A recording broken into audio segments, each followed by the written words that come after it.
On today's episode, we talk with Aaron Fulkerson about success content. Aaron is a product leader and co-founder of an enterprise software company. Aaron shares his experience with the evolution of content and how the last mile concept is a critical but often overlooked part of a successful content strategy.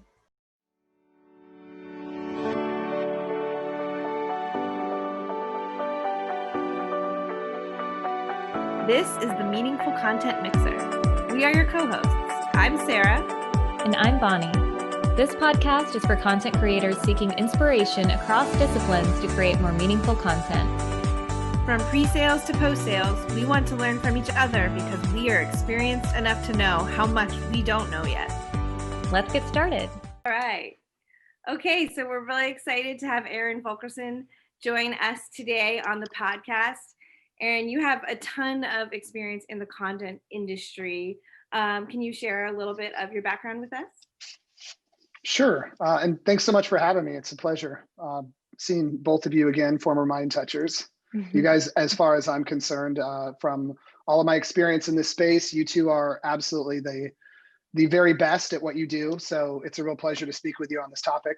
Thank you. So I think the first time I had a job that involved content was I was in Microsoft research doing research on distributed systems and high performance computing. And my responsibility was taking the work that our 14-person team had developed and organizing it and publishing it in a way to disseminate it, or I guess matriculate it into the product teams. So my mission was to get our research used by product teams at Microsoft.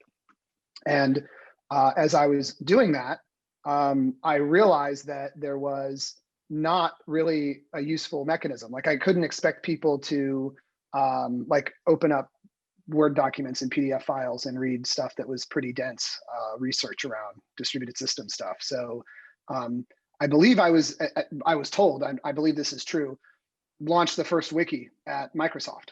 Oh, nice. And that allowed us to get the people in our team the ease with which they needed to be able to publish. But also, I think the thing that's really valuable about wikis is that it makes the consumption of information easier. It's easier for people to consume information and convert it into knowledge. And that was quite a success on that project.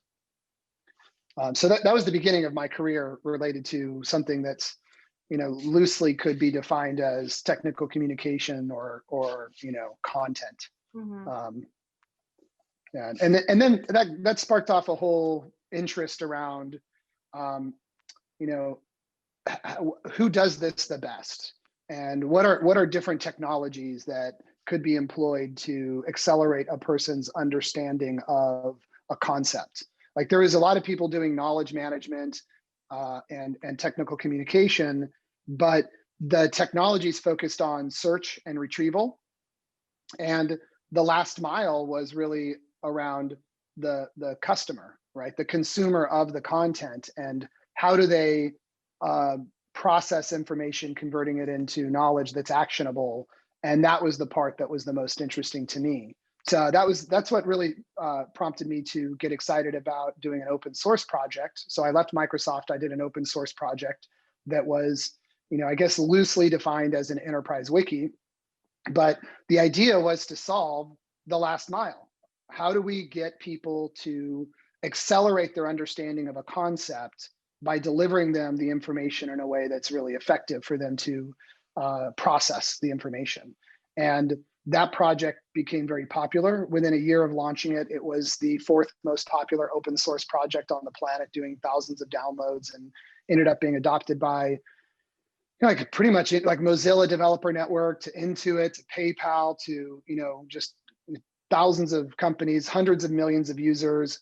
And then I was like, well, we should probably sell something because it's so wildly popular. And then we launched a business around it. And that was the first run at turning this open source project, MindTouch, into a business. But, one of the key things that you all know, and I'm sure you guys have talked about, is the idea that effective content combines work from multiple disciplines within an organization. Yeah. And I know you guys were talking about that too. Yeah. Yeah, and It's funny because when you're talking about Mind Touch and it being a wiki and everything, I remember, after I graduated from college and started into technical writing, the idea of online content wasn't really well known or widely used or very popular. We were still working in other tools that generated PDFs, and the tools were really complex. And so now I feel like everything is kind of moving in that direction where it is online content. And if it's not online, then it's not really usable. Yeah, I remember in the early days of Mind Touch, people would argue that there's no way that they would put this content online and public. And then what we would do is we'd show them, we just run some Google searches and say, isn't this the content you're talking about? The PDF file's right here. And it's already online. Yeah. But nobody can actually consume it. And people are expressing their frustration that it's out of date. So yeah, I mean, the idea that this is, it's kind of crazy that this was like a new concept, and now it's like totally pervasive. I'm at ServiceNow, and I was talking to some leaders who run content stuff, and they're doing work for my business unit, and it was they were adamant about how important it is to have the content public and online. And it was just like, what a different conversation now, because it used to be that everybody used to fight you over doing that. And not in a PDF. And not in a PDF too. Yeah, right? Exactly. Well, that brings up, I love that last mile analogy you were using, because I think, when it comes to public transportation, you can really visualize exactly what that means, like really closing that final gap. And I think with content, we think we can get away without closing that final gap. And by really visualizing that last mile concept, it kind of holds us to a higher standard that I think certainly consumers expect now, and that we don't, as content professionals, always deliver on. And a PDF is not the last mile. No, that's the minimally viable for legal compliance. Right. But it's not something that anybody wants to consume. And the last mile's bridged, I think, on two fronts. One, getting it into a consumable format for your customers to be able to not just search and find, but actually process so that they can quickly convert that information into knowledge, right? Knowledge is information that's been converted into something that's actionable. It's not, a PDF file, right? That's not knowledge, that's information. So that's part of the last mile. And then the other last mile that you commonly see inside of, I mean, it's true in technology companies. I suspect it's true in other industry verticals, but you'll see content that's produced by marketing communications, which tends to focus on why you should use a particular product or technology, right? It's the why part, and it's useful to drive interest in a product or service. And then there's the what content, and it's produced by technical communication, and it's your product documentation. That content is the what, because it's like, press this button and this action, it has this function. The missing piece most commonly is the how, right? How do I achieve a specific use case with this technology or product? And it's that middle layer, right? There's the why strategy content, there's the what operational content, and then there's the how do I achieve something. That is the middle layer of content, where most commonly there's a gap inside of companies. And it's the most valuable content because it's what drives the customer to adopt the product and therefore buy more. And it's also what allows the customer to achieve their desired business outcomes with the product, because you map directly from what are they trying to achieve in terms of a use case or a success metric or a business outcome to a specific configuration of a product to achieve that you don't get from, press this button, right? And I know you two, of course, are well aware of this concept because we've talked about it so many times over the years. Yeah. So what's your advice for how to figure out what that middle layer of strategic content should be? Well, I mean, we three, really pioneered a process for doing this at Mind Touch. Some of the things that we did was starting with a blueprint of the customer, right? Which is, why did they buy? Like specifically their business outcome they're expecting to achieve. Mhm. How do they measure that they're achieving that? So these are their key performance indicators or success metrics. Mhm. Then the next layer down is, what are the specific use cases that they're hoping to achieve? So with those things, by collecting that as part of the customer journey, you're able to build out a database of information that informs your content strategy so that you know how to prioritize those topics that are flying at you. If you can track all of the deals that are coming in through your organization back to an ACV dollar amount and identify the gaps in content attached to that ACV dollar amount, it's very easy to inform how to prioritize. Similarly, that information is critically important for your sales engine. It's critically important for the team that's running customer success post-sale, Mhm. onboarding them and driving adoption. It's critically important for your product marketing team and your marketing team and your customer advocacy, and Mhm. of course, your product strategy. Mhm. So one of the things that we pioneered at MindTouch, which has been adopted by a lot of companies that I've advised or sat on the board of, and we do now at ServiceNow, in fact, is the concept of the customer blueprint as an operating system for driving a cradle to upsell engine. Hmm. So that concept where this foundation of what your customers hoping to achieve, how they're measuring, what the use cases are, then becomes this foundation from which you build your sales motion. So as a seller, I can go back and say, oh, well, I'm looking for people who are trying to achieve this use case. Oh, here's all the customers. Or more specific to this conversation, a content strategist who's saying, hey, I need to prioritize the backlog of topics that people are asking me. I'll just go to this database and see which topics I should prioritize over others. Yeah, and Nice. there's an interesting nuance that I want to call out when we talk about success content. And specifically, when we talked about the gap, about the how to do something, this isn't just your regular how-to content. So from a technical documentation perspective, we have our feature documentation, our task-based documentation, but those really come from us and what we think the user is wanting to do in the product.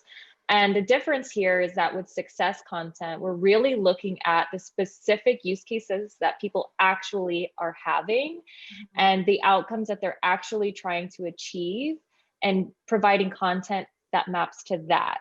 And so I think it's really important to call out, because even if you are a really successful documentation team and you have all the content in place and you can check the boxes and all of these things, if you're not talking to the customer, if you're not getting that information about the customer and what they're trying to achieve, you have a big gap in your content already. Yeah, and what you're describing, getting that content authored and putting it online where prospective buyers can find it builds your marketing funnel and your sales pipeline. Yeah. Right? So you're having a direct impact on growing the business. And then post sale for your customers that need this content to be able to understand how to achieve their outcomes so that they can be successful, that drives an upsell motion because they can be successful.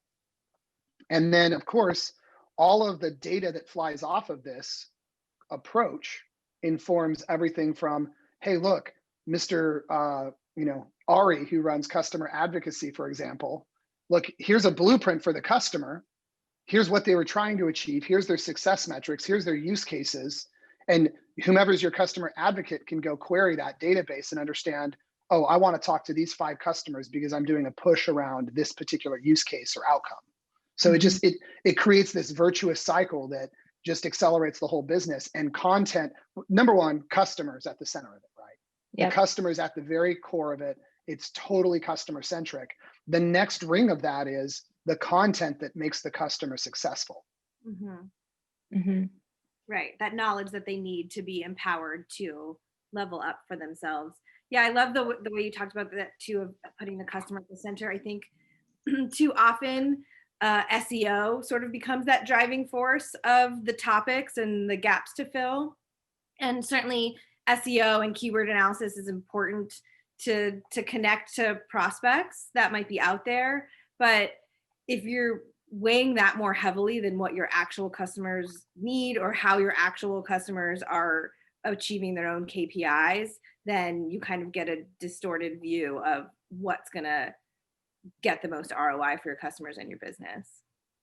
Yeah, and just because you're getting people to arrive on your content isn't going to help you rank highly in search if when they arrive, they bounce because the content's crap.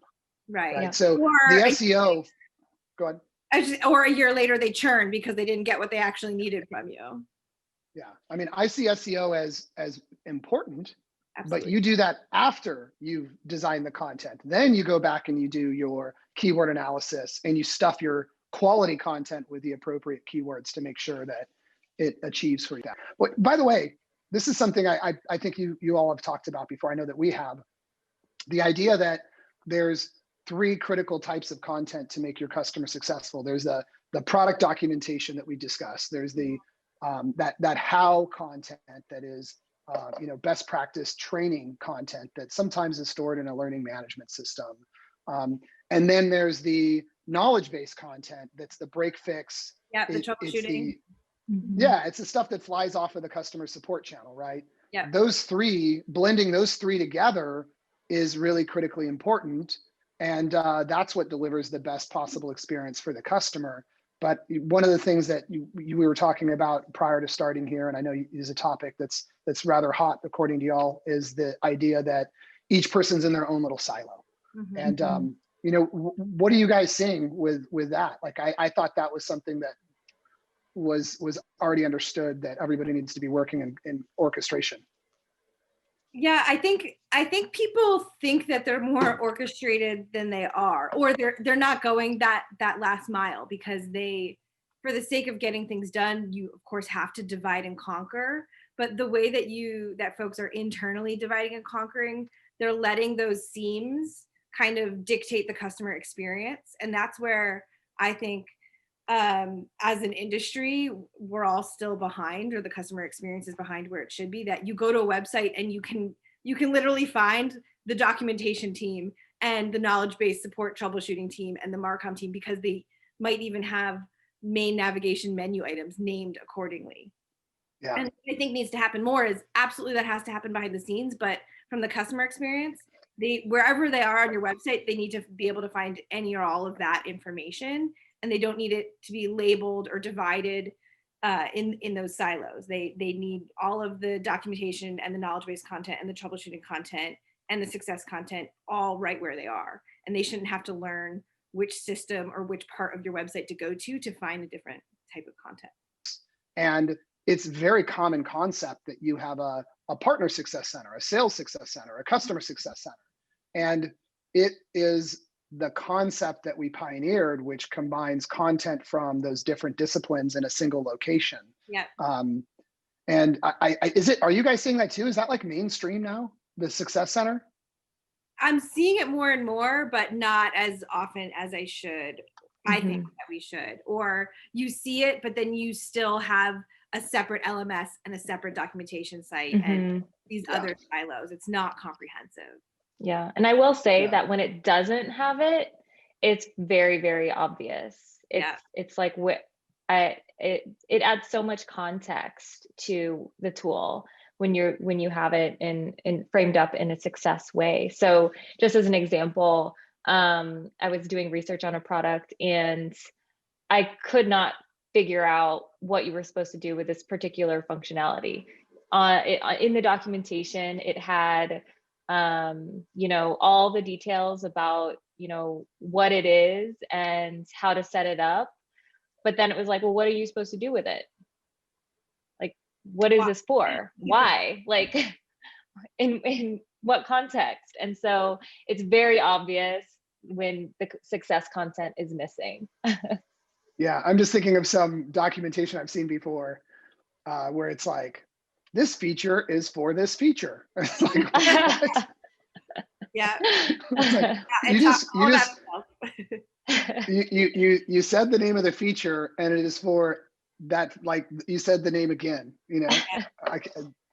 I'm not going to divulge what those statements were because it would expose the particular product. But Awesome. well, you guys, this has been a ton of fun, and I really appreciate you asking me to join you all. I think that you guys are doing, continuing to do the great work that I've wanted to do back in the early days of my career too, and I'm still very passionate about the idea that getting acceleration for your customers through effective content, I think is terrific. And you two are, I'll say it again, the absolute best in the industry at this stuff. Thank you. Well, we're so glad to have you join our conversation today. And before we let you go, we do have a wrap-up question that we like to ask all of our guests. So for Bonnie and I, we, as part of Meaningful Content, we like to seek inspiration in unexpected places. So we want to know from you, where do you find inspiration? I'd say on my motorcycle or in the middle of nowhere in my Jeep out in some remote area off-roading or overlanding. I'd say those are the two places. Nice. Well, thanks so much, Aaron. It was great talking with you, and we really enjoyed the conversation. Yeah, so great. It is all my pleasure.